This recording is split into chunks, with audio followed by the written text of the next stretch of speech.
Hi everybody, it's Mr. D at In the Middle, Mr. D1 at blogspot.com with part 5 of my series, How to Build Your Middle School Choral Music Program.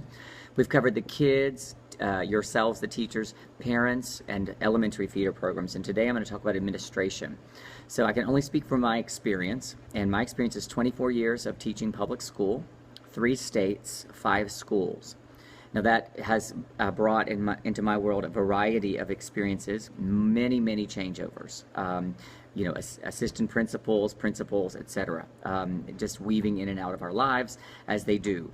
But one thing has been consistent, and that is my vision for my program. I know what I want. I know that I have wanted something large. I know that for myself, I wanted to split by gender in 7th grade.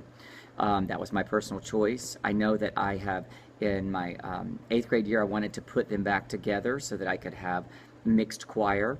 I know that I wanted my choir in 6th grade to be available for anyone, really 6th and 7th grade.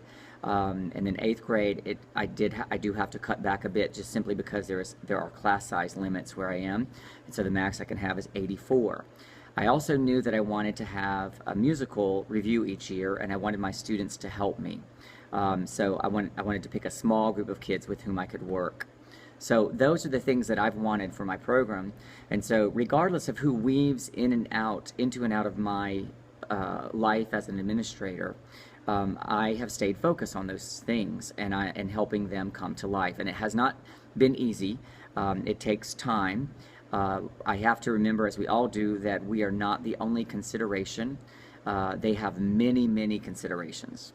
But if we build something strong, and if our parents are happy with our performance, if our kids are having a good experience in our classroom, then the administrators, they tend to come to our side.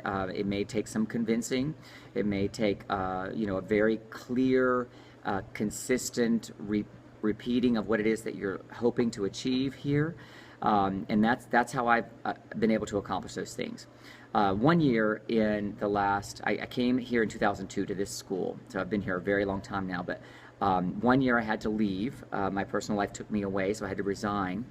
And I had built a lot of things during the previous years, and I had set up the gender split. I had set up the class, the smaller class, to help me with the show and that sort of thing. And when I came back, I lucked out and got this job back again, and I lost a lot of those things. So I had to rebuild the trust of the administrators that I was going to stay, and it took time and patience.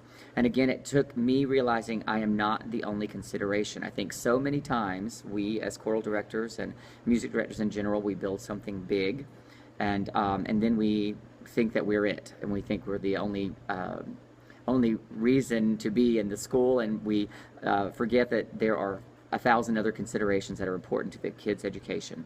So I guess my biggest advice in terms of administration is to first have a vision of what you want for your program. What do you want it to look like? You, not anyone else, not your parents, not the teachers that you came out of from college, not anyone. What do you want it to be? And then start asking for those things over time and building your relationships with the people who can help you get there with what it is that you want. So that's pretty much all I've got in terms of administration. I think we can work with anyone. We just have to find the way. And when we can't, if you really think you can't work with your administrators, then you need to go to a new school and find people with whom you can work. That would be the advice I would give anyone, because I hear lots of people complain about administrators, and I think we just have to build our relationships with them. That's part of building your program. It's a huge part. If we can't build relationships with administrators, then we probably aren't able to build relationships with other people because we alienate them or whatever. It's a team effort, and we have to work towards building that team and building the program that we want. So that's all I've got on administrators. I hope that helps. Have a great day.